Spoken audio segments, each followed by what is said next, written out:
तो आज हम पढ़ेंगे वेक्टर या cross product of two vector.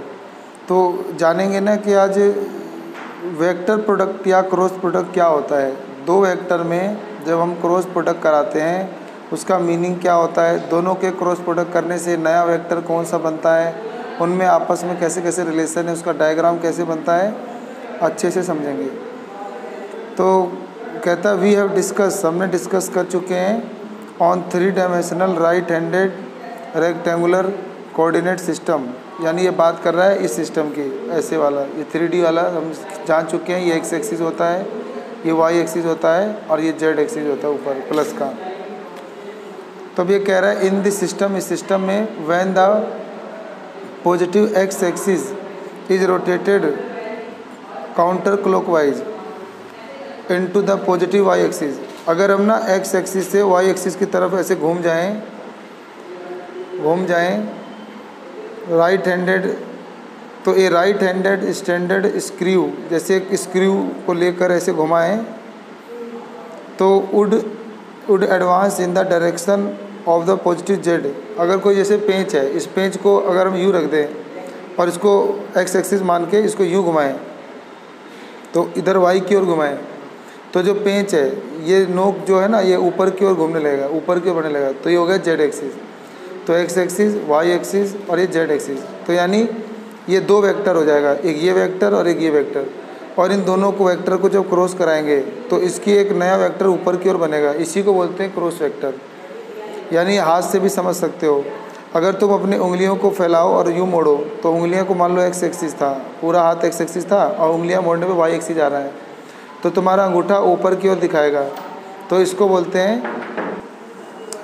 तो इसमें हम ये सीखते हैं कि अगर दो वेक्टर को, जैसे ये एक वेक्टर इस दिशा में जा रहा है और एक वेक्टर इस दिशा में जा रहा है, अगर हम एक्स से वाई की ओर क्रॉस कराते हैं तो एक नया वेक्टर बनता है जो वेक्टर इन दोनों वेक्टर के परपेंडिकुलर होता है। इसी को बोलते हैं क्रॉस वेक्टर या वेक्टर प्रोडक्ट, मतलब इसी को क्रॉस प्रोडक्ट या वेक्टर प्रोडक्ट कहते हैं। तो in a right handed coordinate system the thumb of the right hand point in the direction of the positive Z axis. तो when the finger are curled in the direction away from the positive x axis towards the positive Y axis. कह रहे अपने हाथ को ले लो, अपने सीधा हाथ लो, सीधे हाथ पे जो आपकी ये जो पूरा हाथ है, तो आपका जो उंगलियां अगर सीधी करोगे तो वो एक्स एक्सिस, और उंगलियों को अगर तुम मोड़ दोगे अंदर की तरफ तो वो वाई एक्सिस की ओर इंगित करेगा। तो ये एक्स एक्सिस और ये वाई एक्सिस और इन दोनों के परपेंडिकुलर आपका अंगूठा इंगित करेगा। तो इस अंगूठे की दिशा को से एक नया वेक्टर बनेगा जो कि इन दोनों वेक्टर के क्रॉस से आया है। इसी को बोलते हैं क्रॉस प्रोडक्ट, वेक्टर प्रोडक्ट। बाकी और अच्छे से आप समझेंगे। कह रहा है the vector product of two non zero vector a vector and B vector is donated by a vector cross B vector. तो कह रहा है कि क्रॉस वेक्टर प्रोडक्ट अगर हमें निकालना है तो हमें दो नॉन जीरो वेक्टर चाहिए, यानी दोनों जीरो नहीं होना चाहिए। नॉन जीरो वेक्टर मतलब ना तो ये जीरो वेक्टर होना चाहिए ना ये जीरो, और दोनों को अगर हमें दिखाना है कि हम वेक्टर प्रोडक्ट या क्रॉस प्रोडक्ट कर रहे हैं तो उसके लिए एक क्रॉस का निशान आएगा। तो ए वेक्टर क्रॉस बी वेक्टर का ये निशान आएगा। तो ए वेक्टर का क्रॉस बी वेक्टर करेंगे तो इसकी डिफाइन ऐसे किया गया है कि अगर हम दो वेक्टर का क्रॉस प्रोडक्ट करना चाहते हैं, यानी ये ए वेक्टर जा रहा है और एक दूसरी दिशा में बी वेक्टर जा रहा है, और हम ए से बी वेक्टर में क्रॉस करना चाहते हैं, तो एंगल ना ए से बी के बीच में कुछ बनेगा। तो वो एंगल, यानी इन दोनों वेक्टर का क्रॉस प्रोडक्ट करने से इसी पॉइंट पर एक नया वेक्टर बनेगा ऊपर की ओर जो कि इन दोनों के परपेंडिकुलर होगा। तो इस वेक्टर को हम एन कैप कह रहे हैं। ये एन कैप का मतलब हुआ कि केवल एक यूनिट, ऐसे तो बहुत सारी होंगी लेकिन सिर्फ एक यूनिट।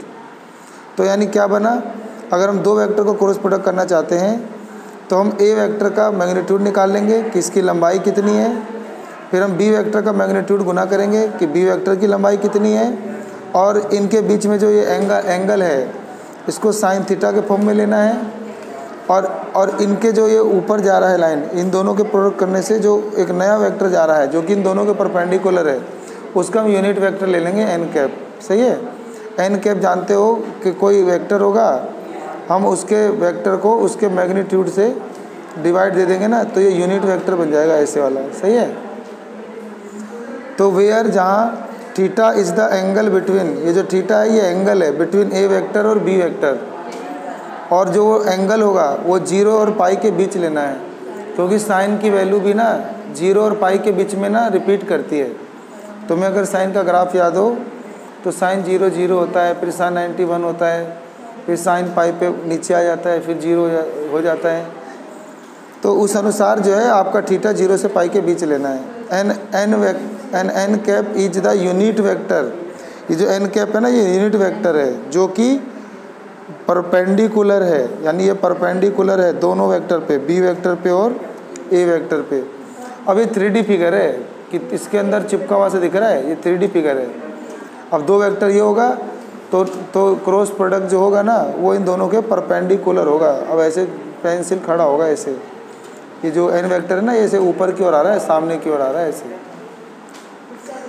तो कह रहा है कि n cap is a unit vector perpendicular to both a vector और बी वेक्टर, यानी दोनों पे परपेंडिकुलर है, इस बात का पूरा ध्यान है। सच दैट, और इस प्रकार है कि A vector B vector and N cap form a right handed system, ये तीनों ना राइट हैंडेड सिस्टम बनाते हैं। इसका ये मतलब होता है कि तीनों एक दूसरे पे मतलब ये दोनों का क्रॉस होगा, लेकिन ये जो वेक्टर होगा इन दोनों पे परपेंडिकुलर होगा। और राइट हैंडेड सिस्टम का मतलब हो गया कि ये ऐसे वाला रिलेशन है कि एक वेक्टर ऐसे जा रहा है, फिर उंगलियां मोड़ने पे वाई वेक्टर की ओर दिशा बता रहा है, तो इन दोनों का क्रॉस प्रोडक्ट अंगूठा बता रहा है, इसको बोलते हैं right handed system. The right handed system rotates from a to b, right handed system में ना हमेशा ए वेक्टर से बी वेक्टर की ओर जाना है, and move in the direction of n cap, और इन दोनों को घुमाने पर ए से बी जाने पर आपका एन कैप ऊपर जाएगा। अब हो सकता है कि ये पॉजिटिव आ रहा हो तो ऊपर जाएगा और नेगेटिव आ रहा हो तो नीचे भी जा सकता है। अभी के लिए पॉजिटिव याद करना है। अब यहाँ से याद करना है, इफ़ इधर ए वेक्टर 0 और बी वेक्टर 0, या तो ए वेक्टर 0 होगा या बी वेक्टर 0 होगा, तो then theta is not defined and this is in this case, तो थीटा उस समय अगर नॉट डिफाइन होगा तो इस केस में इनका क्रॉस प्रोडक्ट 0 वेक्टर आएगा। यानी दोनों में से कोई भी वेक्टर अगर 0 हो गया, या तो ये या दोनों 0 हो गए, तो उनके बीच में एंगल ही ख़त्म हो गया, और एंगल ही ख़त्म हो गया तो आपने पढ़ा होगा कि साइन 0 हो जाएगा और साइन 0 0 हो जाएगा। तो इसीलिए इस फार्मूले में जब तुम साइन 0 डिग्री लोगे तो साइन 0 0 हो जाएगा, तो ये सब 0 से गुना होकर ये भी मैग्नीट्यूड है, ये भी मैग्नीट्यूड है, और ये यूनिट वेक्टर है, तो ये सब 0 से गुना होकर क्या हो जाएगा 0, तो इसीलिए इनका आंसर 0 हो जाएगा। अगला अब कुछ ऑब्जर्वेशंस हैं जिन्हें याद करना है, जिसमें पहला है ए वेक्टर को क्रॉस प्रोडक्ट करेंगे बी वेक्टर से तो ये आंसर आएगा आपका वेक्टर ही आएगा। जैसे हम डॉट प्रोडक्ट में करते थे तो वो स्केलर आता था, मतलब जैसे डॉट प्रोडक्ट में क्या होता था, ए वेक्टर बी वेक्टर क्रॉस करते थे तो 2 दूनी 4 2 3 6 2 चौक 8 जोड़ने पे वो कोई स्केलर नंबर आता था, यानी एक रियल नंबर आता था। लेकिन यहाँ पर ऐसा नहीं है, यहाँ पे वेक्टर आएगा क्योंकि यहाँ भी यूनिट वेक्टर है ना ये। Let A vector and B vector B 2 non zero vector, मान लो A vector B vector 2 non zero vector हैं, तो देन इन दोनों का क्रॉस 0 तब आ सकता है, इफ़ एंड ओनली इफ़, ऐसा तब आ सकता है जब ए वेक्टर और बी वेक्टर आर पैरेलल, या तो ये पैरेलल हो, क्योंकि पैरेलल होने पे क्या होगा ये पैरेलल होने पे या तो उनके बीच में एंगल बनेगा ही नहीं, और अगर कोलिनियर होगा तो 180 डिग्री का एंगल बन जाएगा, और फिर साइन 180 भी क्या होता है 0 होता है। तो इसलिए ईच अदर एक दूसरे पर, यानी दो वेक्टर जब नॉन जीरो हैं और उनका भी क्रॉस प्रोडक्ट 0 आ जाए, ऐसा तभी हो सकता है जब ये दोनों वेक्टर या तो पैरेलल रहे हो एक दूसरे के, या फिर वो कोलिनियर रहे हो। पैरेलल का मतलब जैसे एक वेक्टर यू जा रहा हो और दूसरा वेक्टर यू जा रहा हो, तो ये तो कभी एक दूसरे से मिलेंगे ही नहीं, तो बीच में एंगल बनेगा ही नहीं, और एंगल बनेगा नहीं तो साइन 0 लोगे सूत्र में इस वाले, और जब ये 0 लोगे तो ये सब 0 ही हो जाएगा। इसीलिए लिखा हुआ A vector cross B vector equal to 0 vector parallel के केस में, सही है। और अगर कोलिनियर होगा तो एक ही लाइन के ऊपर होंगे, और एक लाइन के ऊपर एक वेक्टर के ऊपर दूसरा वेक्टर होगा तो तब भी उनके बीच में एंगल 0 होगा, या फिर एक वेक्टर यू होगा तो कोलिनियर में इधर भी जा सकता है तो इनके बीच में एंगल 180 हो जाएगा, तब भी ये 0 आएगा। अब देखो आगे का टॉपिक क्या सीखना है, कहेगा इन पर्टिकुलर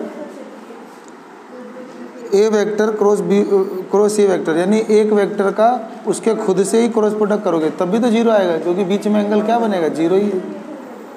अगर तुम ऐसे ए वेक्टर को उसी के नेगेटिव से गुना करोगे तो 120 180 का एंगल बनेगा, और वो भी क्या होगा, फिर जीरो होगा, साइन 180 जीरो हो जाएगा।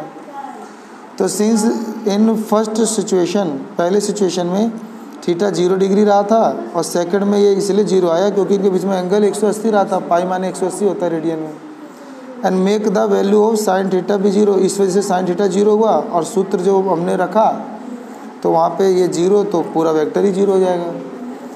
और अगर मान लो थीटा 90 हुआ तो साइन 90 का मान 1 होता है, तो फिर यहाँ पर गुना में क्या था अभी पिछली बार, साइन थीटा और एन वेक्टर था, एन वेक्टर तो यूनिट वेक्टर होता है, और यूनिट वेक्टर का मान 1 होता है।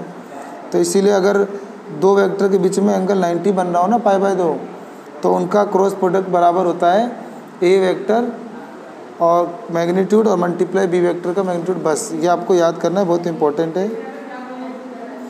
अब यहाँ पर और भी बहुत अच्छी अच्छी बातें लिखी है, इसमें एक भी चीज़ें मिस करोगे ना तो बहुत ज़्यादा नुकसान हो जाता है। जैसे अगला है इन view of the observation 2 and 3, ऊपर और दूसरे और तीसरे के ऑब्जर्वेशन में हमने देखा कि for mutually perpendicular unit vector I J K we have, कि वहाँ पर जैसे एक यूँ होता था, एक एक्स होता था, ये वाई होता था, और इसके परपेंडिकुलर ये जेड होता था।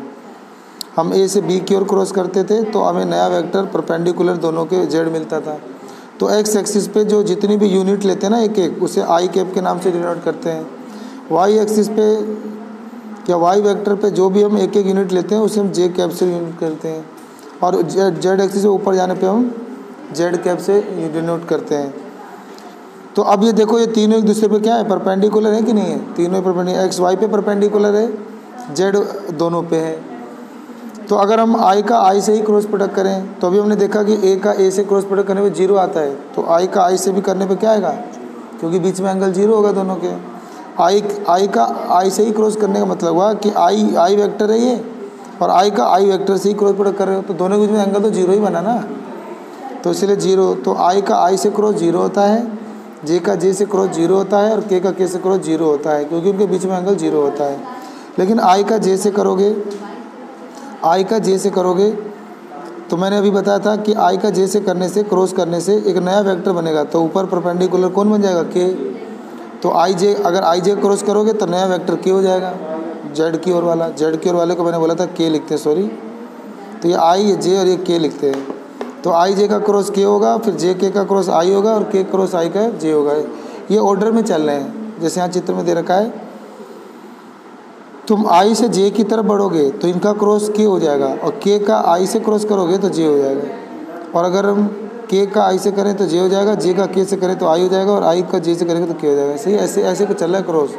और अगर ये ऑर्डर टूटा तो आंसर में नेगेटिव आ जाएगा। जैसे मान लो अब उल्टा क्रॉस, उसका उल्टा लिख दूँ, जे क्रॉस आई तो माइनस के हो जाएगा। सही है, क्योंकि अभी पीछे वाले चित्र में ना, अगर तुम्हारा क्रॉस ए से बी की ओर हो रहा है तो एंगल ऊपर जाएगा, अगर उल्टा हो जाए बी से ए की ओर तो नीचे चला जाएगा, माइनस में चला जाएगा। सही है। अगला है in term of vector product. जब भी हम कोई वेक्टर प्रोडक्ट करेंगे और हमसे एग्जाम में पूछ लेगा angle between two vector a vector B vector, तो मे बी गिवन एज, तो हम उसको ऐसे ढूंढ सकते हैं। तो वही वाला सूत्र लिया है। जैसे अभी एक सूत्र था ना, वो ए वेक्टर का अक्रॉस बी वेक्टर, तो वो होता है ए वेक्टर का मैग्नीट्यूड मल्टीप्लाई बी वेक्टर का मैग्नीट्यूड, और मल्टीप्लाई दोनों के बीच में साइन थीटा का एंगल, और एन का वरना ये जो परपेंडिकुलर वेक्टर होता था उसका मैग्नीट्यूड। और ये क्योंकि यूनिट वेक्टर होता था, अब हमने क्या करना है कि दोनों तरफ मोड ले लेना है। दोनों तरफ क्या ले लेना है, अब तुम इसको मोड में ले लोगे तो देखो यहाँ मोड आ गया, और ये तो पहले से ही मैग्नीट्यूड है, मैग्नीट्यूड का मोड लेने पे तो वही रहेगा, तो इसीलिए ये दोनों वही रहेंगे। और साइन थीटा ये तो एंगल है, इसका भी मैग्नीट्यूड साइन थीटा ही रहेगा। लेकिन ये जो है ना, ये एन, ये यूनिट वेक्टर है, और यूनिट वेक्टर का मैग्नीट्यूड तुमने पढ़ा होगा 1 होता है, तो इसीलिए हट गया, एक हट गया, ये है ना, एन हट गया। अब इसको बट्टे में भेज दिया तो साइन थीटा का एंगल बन गया। ये दोनों मल्टीप्लाई में थे ना, ये डिवाइड में भेज दिया तो बन गया ए वेक्टर क्रॉस बी वेक्टर का मैग्नीट्यूड, और डिवाइड में ए वेक्टर का मैग्नीट्यूड और बी वेक्टर का मैग्नीट्यूड, और बराबर साइन थीटा। बाकी तुम थीटा ही चाहते हो तो साइन को इधर भेज के इन्वर्स में लिख सकते हो, साइन इन्वर्स ना। तो याद कर लेना, अगर हम वेक्टर प्रोडक्ट में एंगल निकालना चाहते हैं दो वेक्टर के बीच में तो ये फॉर्मूला होता है, नहीं तो पिछली बार वाला ही लेना है, डॉट प्रोडक्ट वाला। अगला है it is always true that the vector product is not commutative. ये भी याद रखना है कि वेक्टर प्रोडक्ट जो होता है वो कॉम्यूटेटिव नहीं होता। जैसे हम डॉट प्रोडक्ट में पढ़े थे कि ए को चाहे बी से डॉट करो या बी को ए से डॉट प्रोडक्ट करो तो आंसर सेम होता था, लेकिन वेक्टर में ऐसा नहीं है। अगर तुम ए से क्रॉस बी करते हो तो वो उल्टा बी से क्रॉस ए के बराबर नहीं होगा। अगर बराबर करना चाहते हो तो माइनस का निशान लेना पड़ेगा, सही है। यानी ए वेक्टर क्रॉस बी वेक्टर बराबर होता है ए का मैग्नीट्यूड बी का मैग्नीट्यूड साइन थीटा और एन कैप, यानी परपेंडिकुलर वेक्टर का यूनिट वेक्टर। और जहाँ पर ए बी और एन वेक्टर जो हैं ये राइट हैंडेड सिस्टम में है और थीटा जो है वो ए से बी की ओर बन रहा है, transverse from a to b. Angle a से बी बनना था तो ये सूत्र लेना है। लेकिन अगर तुम बी क्रॉस ए करोगे तो बी क्रॉस ए करने से क्या होगा कि डायरेक्शन उल्टी जाएगी। ये एन वन कैप का मतलब इसकी डायरेक्शन अब नीचे चली जाएगी, यानी जो ये एन कैप अभी ऊपर जा रहा था तो अब ये उल्टा करोगे ना बी से तो ये एन कैप कहाँ चला जाएगा, नेगेटिव में नीचे चला जाएगा। तो उन्होंने एन डैश लगा दिया है। तो कह रहा है कि जहाँ पे ए बी और एन वन का जो यूनिट वेक्टर है 4 में राइट हैंडेड सिस्टम, ये भी राइट हैंडेड सिस्टम बनाते हैं और थीटा इज ट्रांसवर्स फ्रॉम, अब थीटा ना बी से ए की ओर बन रहा है। तो याद रखेंगे कि जब तुम ए से बी की ओर जाओगे तो आपका एन कैप ऊपर की तरफ बनेगा, ये एन कैप लिखा है। और लेकिन जब तुम उल्टा करोगे बी से ए की ओर तो ऊपर नहीं जाएगा, वो अब कहाँ जाएगा, नीचे जाएगा, यानी एन डैश यानी नेगेटिव चला जाएगा, सही है। thus इस प्रकार if we assume A vector and B vector to lie in a plane of the paper तो then N cap and N one cap both will be the perpendicular to the plane of the paper. अगर मैंने एक plain paper मान लें ए vector B vector को, जो कि एक प्लेन यानी एक कागज़ पे स्थित है, तो अगर हम एक प्लेन मान लें, जैसे ये मेरा पन्ना प्लेन है, तो अगर हम दो वेक्टर क्रॉस करेंगे तो मेरा जो नया वेक्टर ये एन वेक्टर है, ये कॉपी में तो ये लाइन से दिखा दिया है लेकिन ये परपेंडिकुलर होता है इसे दोनों के, सही है। तो अगर ये ए से बी है तो मेरे ऊपर की ओर आएगा, सामने की ओर आएगा, यानी मेरे इस ओर आएगा ना ऊपर की ओर।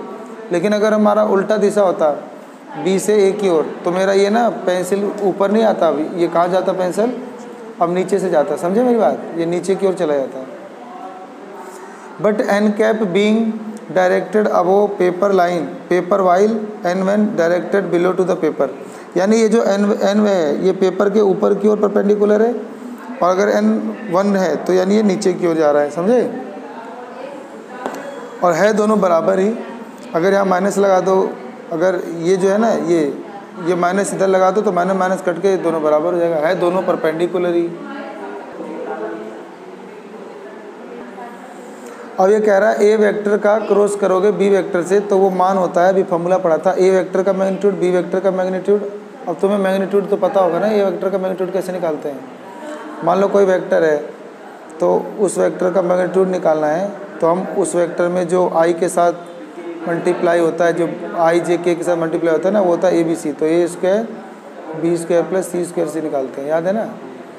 फिर कहता है A vector cross B vector बराबर ए का मैग्नीट्यूड बी का मैग्नीट्यूड और साइन थीटा एन कैप, और एन कैप मतलब वो जो दोनों वेक्टर के जो परपेंडिकुलर वेक्टर है ना उसका यूनिट वेक्टर है, सही है, ये भूलना मत। और फिर ये तो ऐसे के लिए अगर यहाँ माइनस लग जाए तो इसका मतलब ये होगा कि अब ये उल्टा हो जाएगा, b vector cross a vector हो जाएगा, सही है। यहाँ पे एन वन लगाने से वो माइनस माइनस और ख़त्म हो गया, इसलिए इनका माइनस में आ रहा है।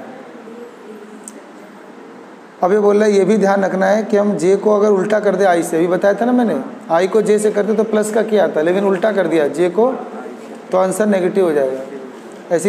ऐसी जे की बात क्या आता है, लेकिन तुमने उल्टा कर रहे हो के के बाद ए, तो अब तुम्हारा जो है ना उल्टा दिशा में घूम रहे हो। अभी क्या था इधर वाले में कि तुम ये ऐसे एंटी क्लॉकवाइज जा रहे थे, तो एंटी क्लॉकवाइज में क्या होगा कि आई को जे से करोगे तो के आएगा, यानी आई का जे से क्रॉस जे के होगा और के का आई से जे होगा और जे का के से आई होगा। लेकिन तुम अगर क्लॉकवाइज चलोगे तो उल्टा हो जाएगा, के से तुम जे पूछोगे के क्रॉस जे तो आई माइनस का आएगा, सही है। तो ये वही लिखा हुआ है। अब यहाँ से याद करना है A vector if A vector and B vector represent the adjacent side of triangle.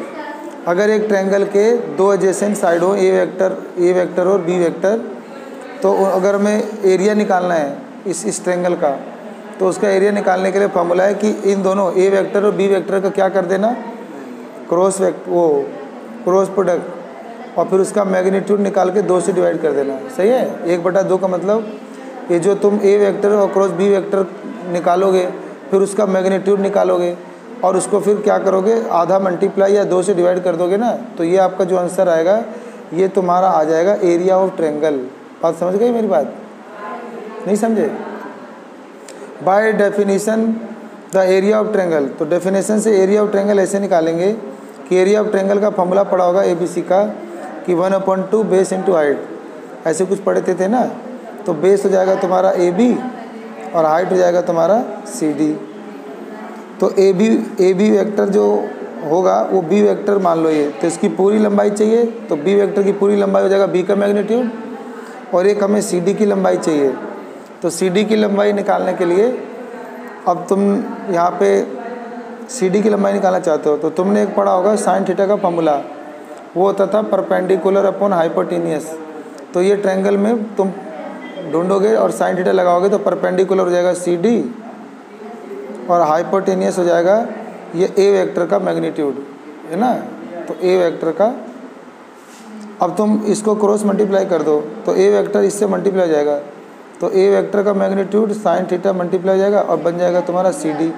तो CD किसके बराबर है, यानी A वेक्टर का मैग्नीट्यूड और साइन थीटा। तो अब तुम्हें इसकी भी लंबाई पता चल गई, इसकी भी लंबाई पता चल गई। अब दोनों को क्या कर देंगे, मल्टीप्लाई।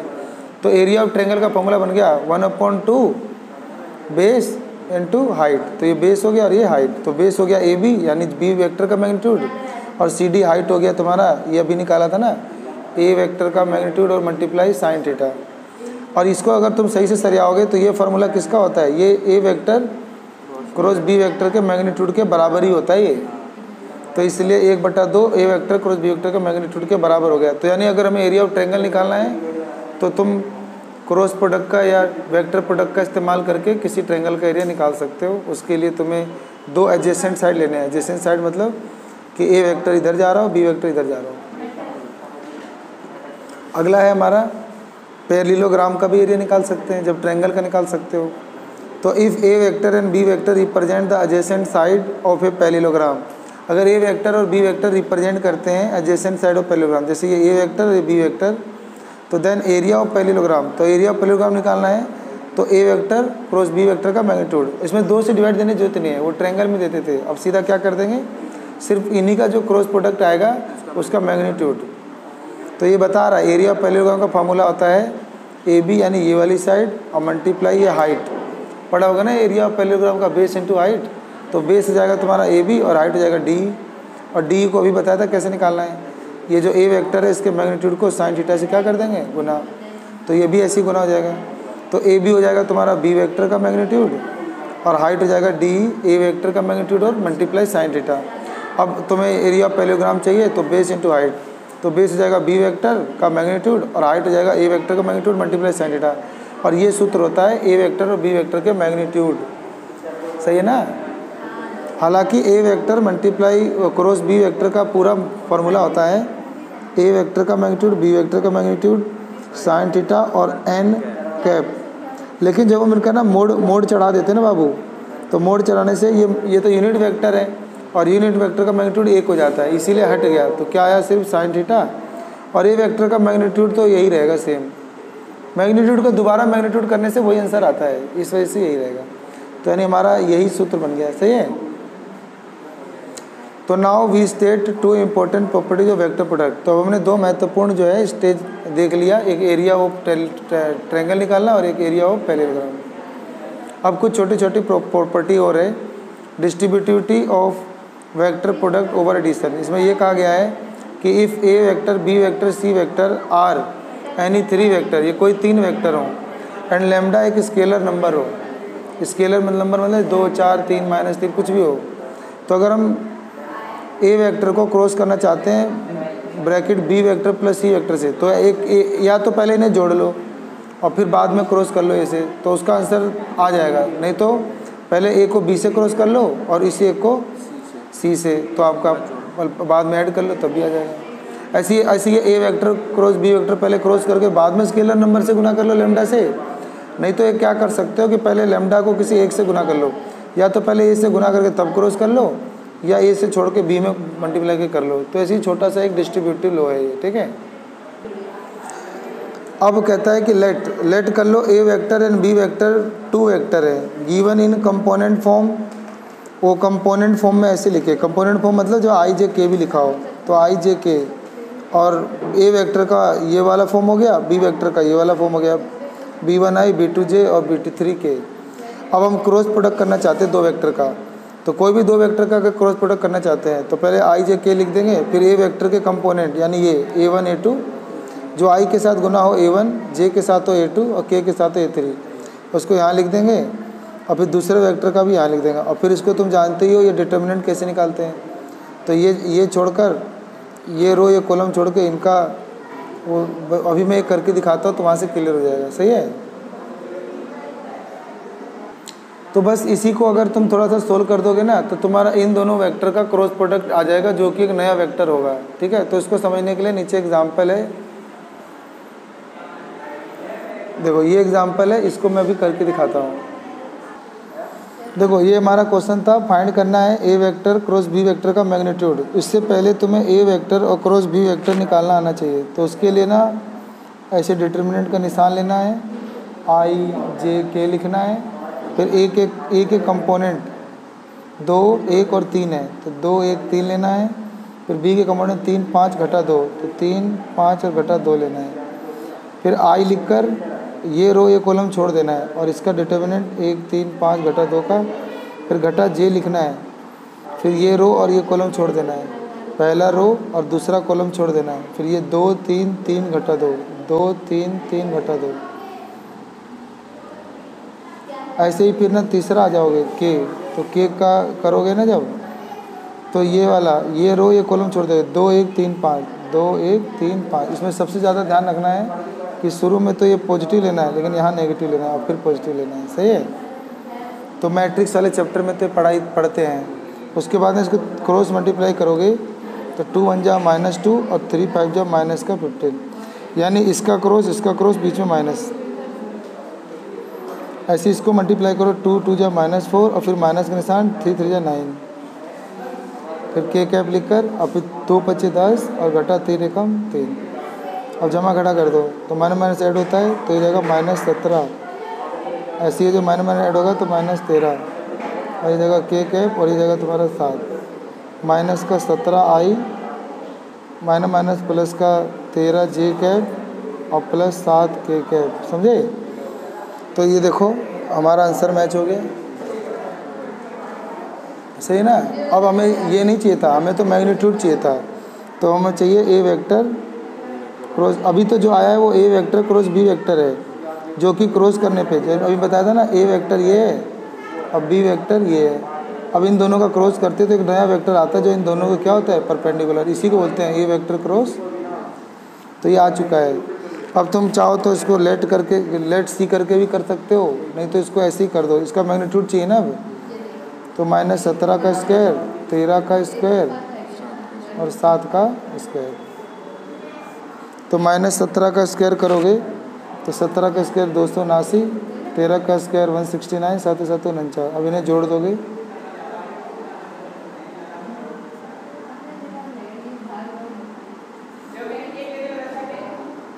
$507 आ गया, सही है। तो ये क्योंकि एक डिस्टेंस है तो इसे यूनिट भी लिख सकते हो, नहीं तो बिना यूनिट के भी छोड़ सकते हो, सही है।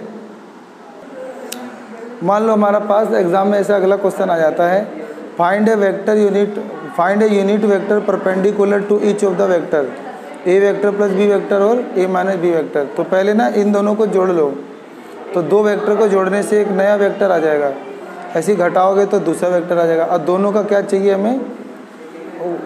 हमें परपेंडिकुलर वेक्टर चाहिए और उसका यूनिट चाहिए।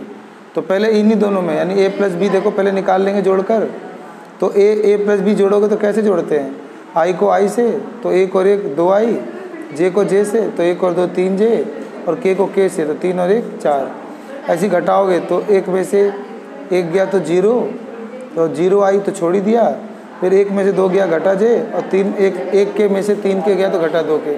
अब आ गया। अब इन्हीं दोनों का क्या चाहिए, परपेंडिकुलर वेक्टर। तो दोनों का क्रॉस कर दो, दोनों का।